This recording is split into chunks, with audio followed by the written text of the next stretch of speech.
오늘 함께 하신 말씀은 에스겔서 10장 18절에서 11장 4절까지의 말씀입니다. 에스겔서 10장 18절에서 11장 4절까지 말씀.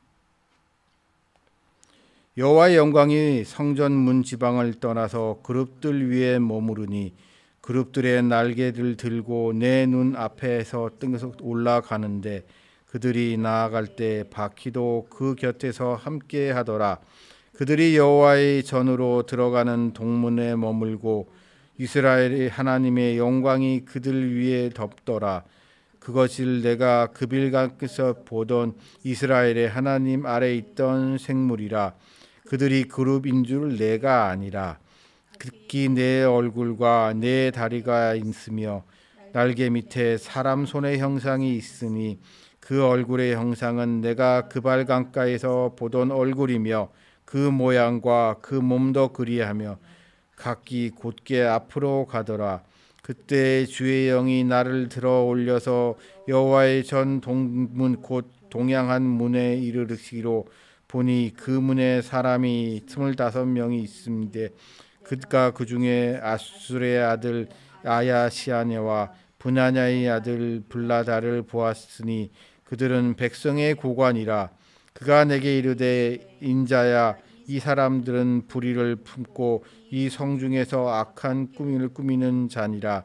그들의 말이 집 건축할 때가 가깝지 아니한즉 이 성읍은 가마가 되고 우리는 고기가 된다 하리니 그러므로 인자야, 너는 그것들을 쳐서 예언하고 예언할지어다. 아멘. 이스라엘과 예루살렘에 대한 하나님의 심판의 말씀 계속 살펴보고 있습니다. 이제 심판은 확정되어 있고 이 심판이 어떻게 진행이 되는지에 대한 구체적인 설명이 나와 있습니다. 그리고 이 심판에 대한 이 메시지를 접했을 때 아마 사람들 중에는 이런 사람도 있었지 않았을까 싶습니다. 네가 뭔데? 응? 네가 뭔데 그렇게 이상한 얘기를 하고 있는 거냐? 너, 이 오늘의 말씀 속에서 에스겔에 대해서 이런 얘기를 했을 것 같아요, 사람들은. 그래, 너가 여기 포로를 붙들려 오기 전에 예루살렘 성전에서 그래, 나름 잘 나갔지. 잘 나갔고 준비된 미래, 약속된 성공이 보장됐던 사람이지만 지금 너는 이곳에 우리와 같이 포로로 붙들려 와서 겨우겨우 목숨이나 붙어먹고 있어서 살아가는 하찮은 존재인데 네가 뭐가 잘났다고 이런 말을 할 수 있는 거냐? 라고 그가 전하는 하나님의 말씀을 의심하는 사람들이 있었던 것 같습니다. 그러면서 사람들은 이런 착각들을 많이 하죠. 나도 하나님 믿으니까. 내가 기도했더니 하나님이 나한테도 응답을 해주셨어. 근데 내가 받은 응답은 네가 받은 응답이랑 다른데? 라고 하면서 이러한 하나님의 종이 전하는 말을 부정하는 사람들이 꼭 있습니다.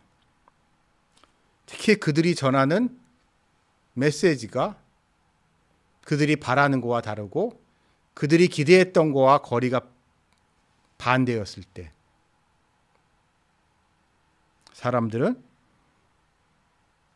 그 주의 종이 받은 메시지가 하나님의 뜻이 아닐 것이라고 강력하게 부인하는 경향이 있습니다. 그러나 오늘 이 말씀 속에서 에스겔은 분명히 말씀하고 있죠.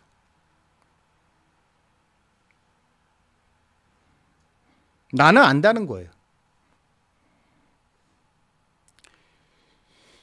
이상한 환상의 모습이, 뭐라고 말로 설명할 수 없는 이상한 모습이 그발 강가에 있는 그들에게 처음 나타났고, 그 환상을 에스겔이 보았고, 그것에 대해서 사람들한테 이런 얘기 저런 얘기를 지금까지 전해왔는데, 그게 뭔지 네가 어떻게 알아? 라고 하는 사람들에게 난 알아 라고 당당하게 얘기하고 있습니다. 전 이 모습을 보면서 분별이라는 것에 대해서, 영적 분별이라는 것에서 한번 생각을 해봤습니다.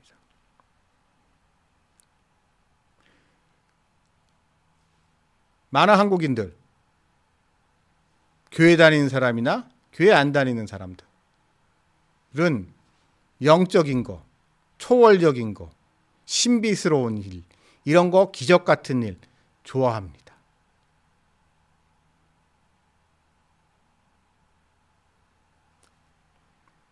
그리고 어찌 보면 이건 인간의 본성이죠. 그런데 이 기적 같은 특별한 일이, 초월적인 일이 일어났을 때 우리 기독교인들은 좀 다른 반응을 보여야 됩니다. 이게 과연 하나님으로부터 온 건지 아닌지. 일명 영적 분별을 할 줄 알아야 되는 거죠.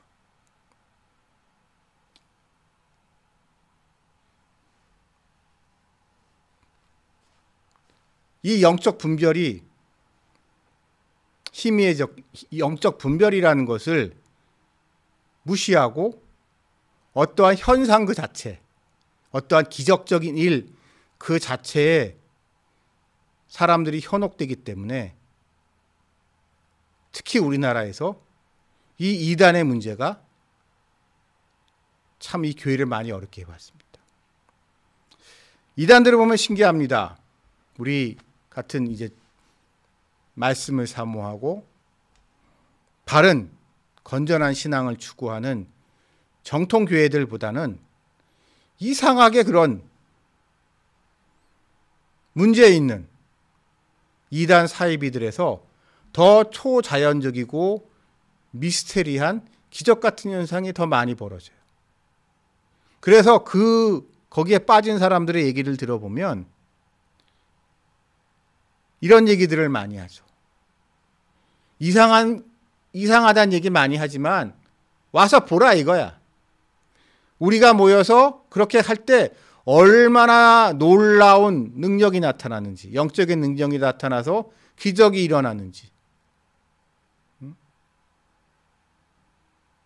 이 기적이야말로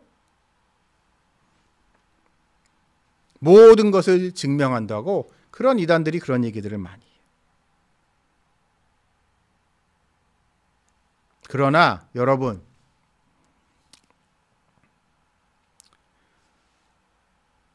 그러한 영적인 기적 같은 현상만을 근거로 한다 그러면 어찌 보면 우리들보다 무당들이 더 대단할 수도 있습니다. 무당들이 굿하는 거 보면은 놀랍거든요. 정말 귀신 같아요.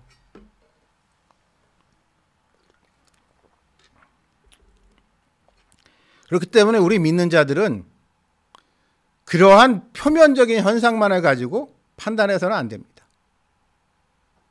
이것이 진짜 하나님께서부터 온 것이고 하나님께서 기뻐하시는 것이고 하나님이 우리에게 선물로 주신 것인지를 분별할 줄 알아야 된다는 거죠. 그런데 누가 그것을 분별할 수 있느냐? 결국 하나님의 택한 사람들, 이 구약 성경에 있어서는 선지자들, 제사장들이 그것을 가질 수 있는 겁니다.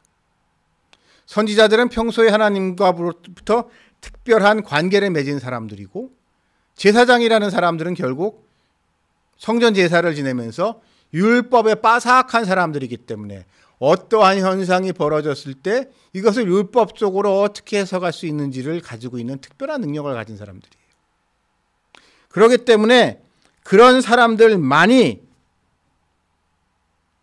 가지고 있는,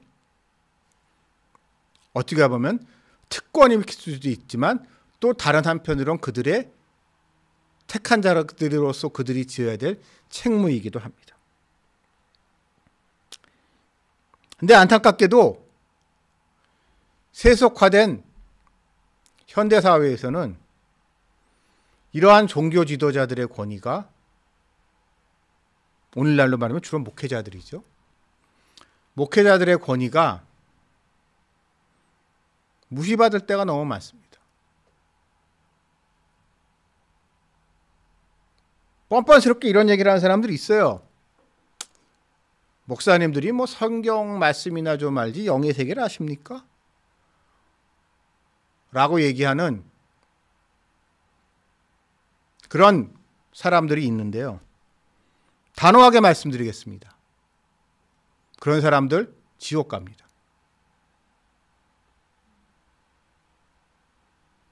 말씀이라는 것에 근거하지 않은 모든 현상은, 우리 인간은요, 그것이 옳은지 그르는지를 판단할 수 있는 능력이 없어요. 그것을 판단할 수 있는 근거는 오직 이 말씀에 있는 것입니다.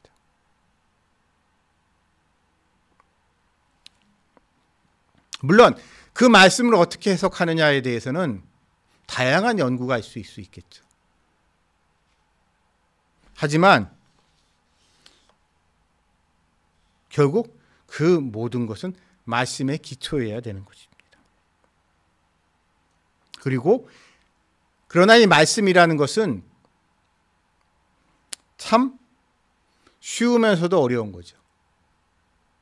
성경 66권 100번을 읽고 1000번을 읽고 10,000번을 읽어도 다 알 수 없는 것이고, 또한 우리의 삶의 자리가, 세상이 계속 바뀌기 때문에 이 말씀을 우리 현실에 어떻게 적용할 것인가를 늘 고민해야 되는 것이고요.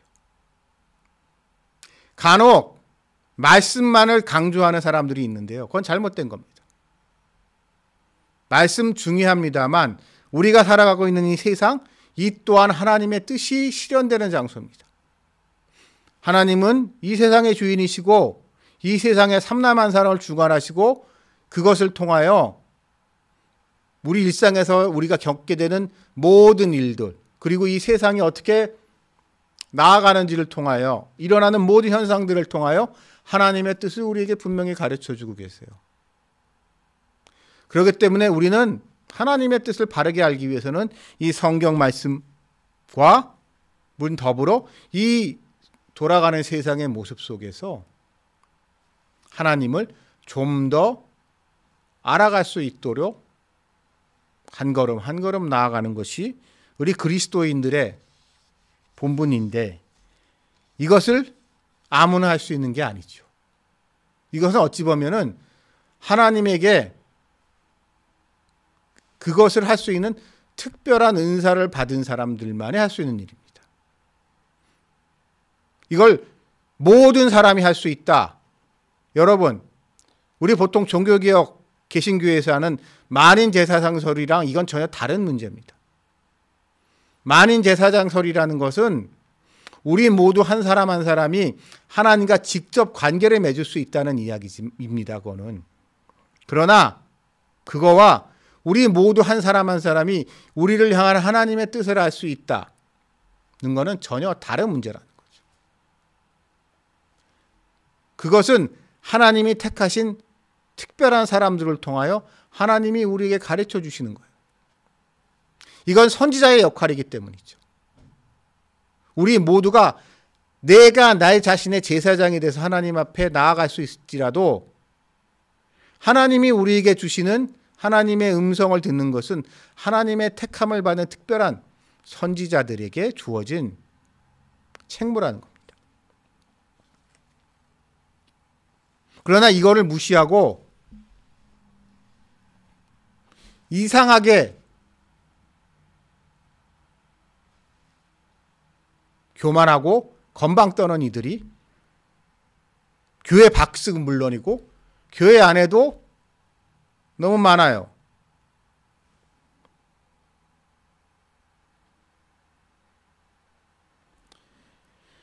그래서 그들이 교회를 어지럽힙니다. 그리고 한 걸음 더 나아가서 새3까지 어지럽힙니다. 하나님의 뜻이라는 미명하에. 참 웃긴, 최근에 아주 웃기는 현상들이 벌어지고 있습니다. 교회는 다니지도 않고 말씀을 읽지도 않으면서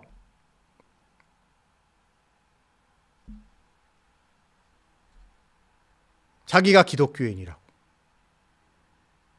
그렇게 이야기하고 스스로를 자기 자신을 규정하는 이상한 인간들이 점점 늘어나고 있습니다.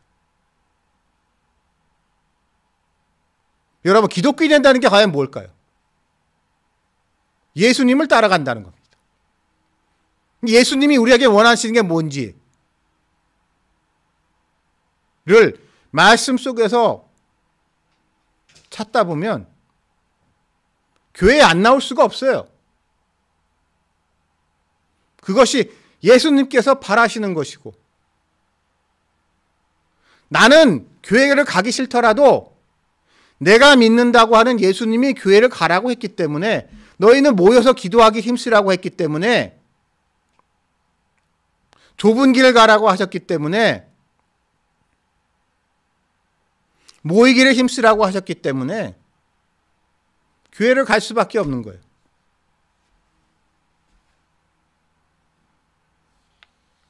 근데 안타깝게도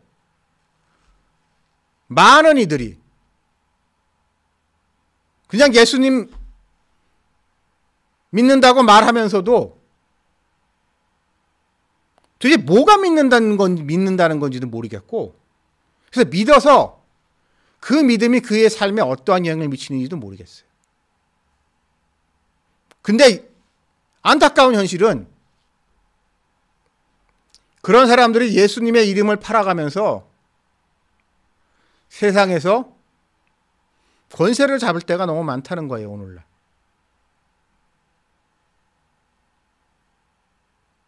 기독교 세계에서.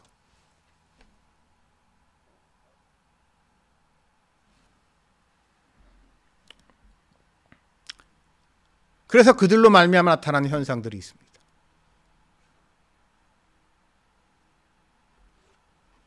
그들이 결국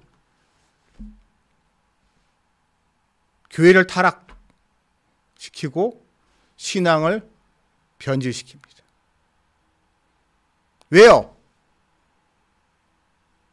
교회에서 가르쳐주는 믿음, 가르침이 자기가 생각했던 거랑 너무 다르거든요. 불편하거든요.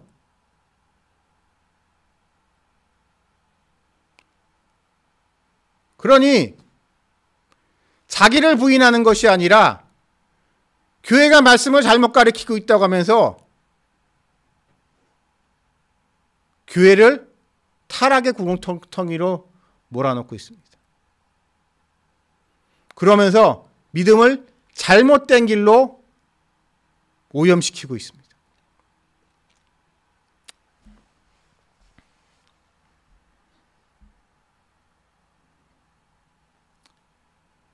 그런데 안타까운 현실은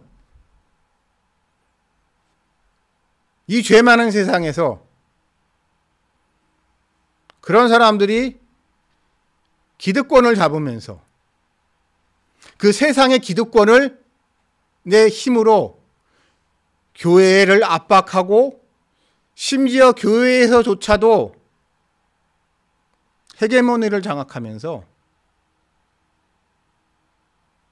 교회를 뿌리채 흔들고 있다는 겁니다.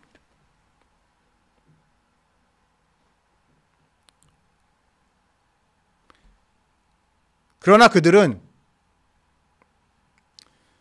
자기네가 얼마나 큰 죄를 짓고 있는지를 전혀 모르고 지금 그들이 누리고 있는 이 권세와 지위를 탐닉하고 있습니다. 그런 사람들이 너무 많아요. 제가 이런 얘기하기 좀 불편합니다만 저는 한국 교회에서 트럼프 빠는 인간들 정말 한심합니다. 트럼프 본인과는 물론이거니와 트럼프와 함께하는 이들이 과연 진정한 기독교 신앙인가?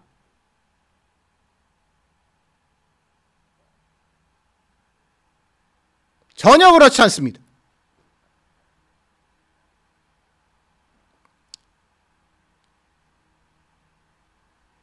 그런 사람들은 이런 얘기들을 하죠. 아, 트럼프가 암살 위험을 기적적으로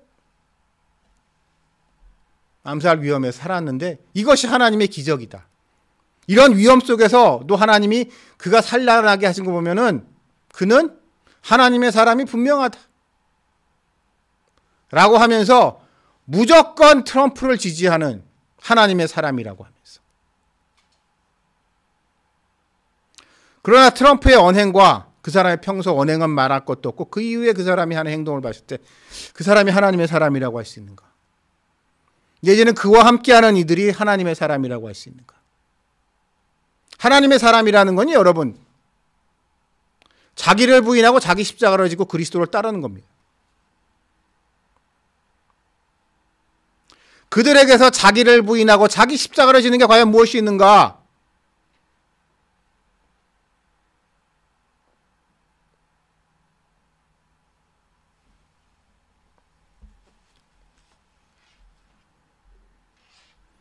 우리나라도 마찬가지입니다. 남의 나라 얘기할 게 아니고 우리나라도 마찬가지예요.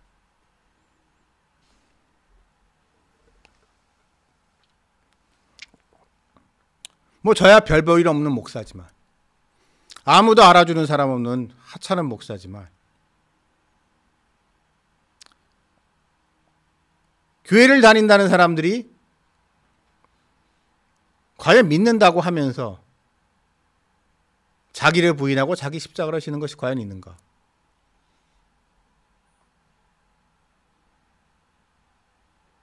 너가 예수를 믿어서 손해본 게 뭐냐고 했을 때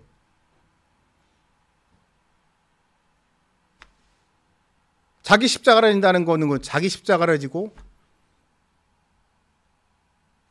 예수를 따른다는 건 그것으로 말미암아 많은 것을 포기한다는 것을 의미하는 건데 과연 포기한 게 뭐냐 이거예요. 이런 얘기하면 많은 목사님들이 싫어하시겠지만 저 한국교회의 비극이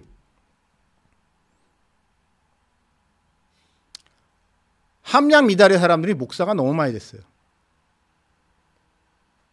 한국교회 전성기 시절에는 아무나 교회 목사 안 했습니다. 그나마 그 시절 기준으로 봤을 때 배운 사람들이 목사했습니다. 가진 게 있는 사람들이 목사했습니다. 가진 것도 있고 배운 것도 있는데 그래서 이 목사 안 하는 게 차라리 그 사람한테 더 많은 성공을 더 많은 풍요를 보장함에도 불구하고 그런 거 다 포기하고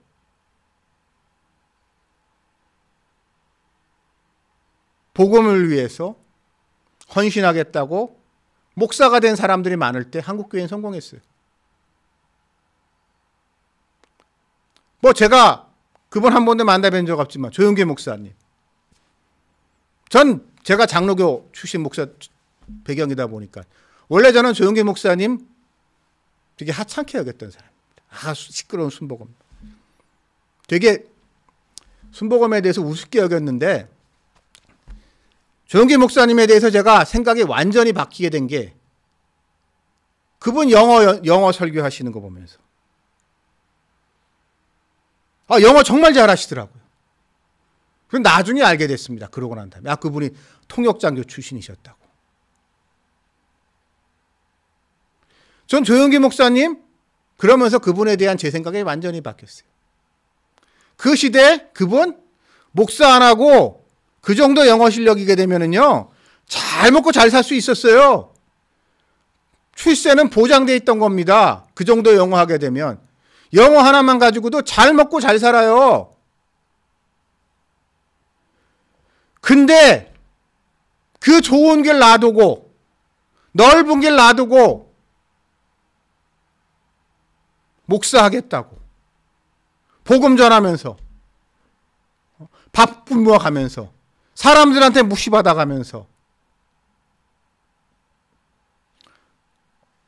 목사의 길을 갔단 말이에요. 그분은 목회자의 길을 갔단 말이에요. 이렇게 목사를 안 했어도 한가닥 하셨던 양반들이 목사가 됐을 때 한국교회는 성공했어요. 부흥 발전했어요. 근데 어느 순간부터 오히려 그 시절에는요 원래 목사는 가난하고 배고프고 힘든 직업이니까 오히려 신학교 같은 거 선교사들이 신학교 같은 거를 만들어서 학생들을 키워도 태반이 목사 안 했어요. 뭐 이 핑계 저 핑계 있지만 결국 목사 해봤자 배고플 테니까. 출세랑 성공이랑 거리가 멀 테니까. 목사하면서 신학대학 목사가 되기 위해서 신학교에서 배운 영어 실력, 대학교 졸업장 이거 가지고 일반 직장 가면은 훨씬 더 잘 먹고 잘 살 수 있으니까. 그렇게 빠져나간 사람들 많았어요. 근데 그 과정에서도 아니야 나는 목사의 길을 갈게. 배고프고 힘들어도. 그런 사람들이 있었던 것이 한국교회의 모습이었다면 어느 순간 교회가 부흥 성장하고 목사가 된다는 것이 출세가 되는 대형교회의 목사가 된다는 것이 대단한 성공, 출세의 자리가 됐을 때 그거를 보고 목사가 되면 좋겠다. 목사로 성공해야지. 목사로 출세해야지. 라고 하면서 깜냥도 안 되는 인간들이 목사가 되겠다고 9급 공무원이나 해야 될 인간들이 목사하겠다고 시골에서 머슴 생활이나 할 새끼들이 목사하겠다고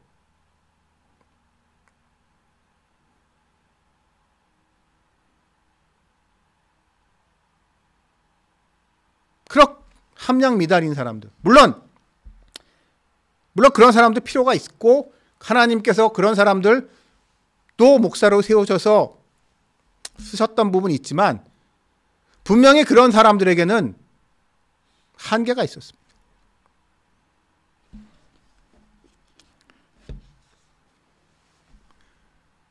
그러다 결국 교회는 출세를 위한 욕망의 장이 되어버렸고 자기의 바라는 것, 자기의 욕심을 채우는 자리가 됐습니다. 그러니까 목사들이 비겁해지기 시작한 거예요.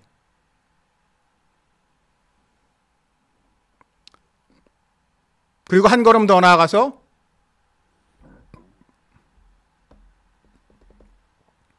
사상적으로 의심스러운 사람들이 그리스도의 복음보다는 자기의 이념적 이상을 추구하기 위해서 교회로 기어들어온 인간들도 많았어요. 물론 복음에 그런 부분도 분명히 있습니다. 예수님의 말씀 중에 그런 가난하고 힘들고 억압받는 자, 고통받는 자들에 대한 해방의 메시지 분명히 있죠. 그러나 이는 복음의 아주 작은 일부분일 뿐이에요. 근데 이거 하나에 매달려서 이것이 복음의 진수이고 라는 식으로 자신의 이념적 목표와 혼합이 되면서 교회를 잘못된 방향으로 교회에 침투해서 교회를 이상향 방향으로 이끄는 이들 또한 많습니다.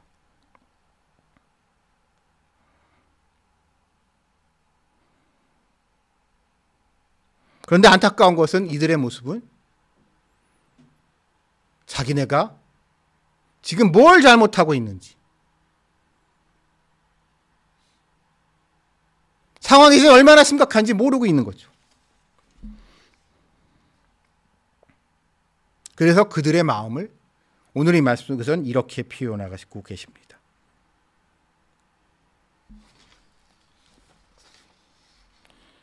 집 건축할 때가 가깝지 아니한즉 이 성읍은 가마가 되고 우리는 고기가 된다.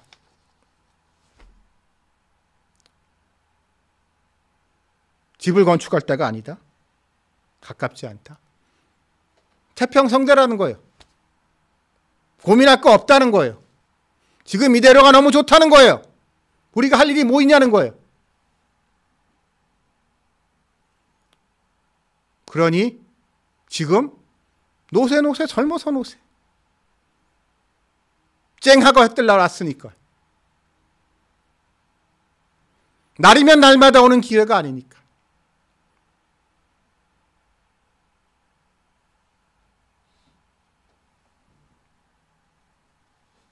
사랑하는 성도 여러분, 이 에스겔 선지자를 통하여 하나님은 말씀하고 계십니다. 분별하라고 말씀하고 계세요. 분별하라고. 제발 생각 없이 살지 말고 말씀을 생각하고 현실을 바라보면서 살라고 말씀하고 계십니다. 그리하여 눈앞에 보이는 현실의 유불리를 떠나 오직 한 분 하나님을 바라보고 예수님을 사랑하시는 그러한 삶을 살기를 우리에게 바라시는, 그래서 이러한 말씀을 우리에게 주셨다는 것을 깨달으시기 바라며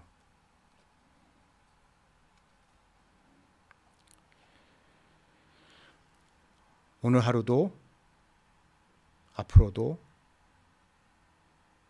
깨어 기도하시는 여러분들이 되시기를 주님의 이름으로 기원합니다. 기도하겠습니다.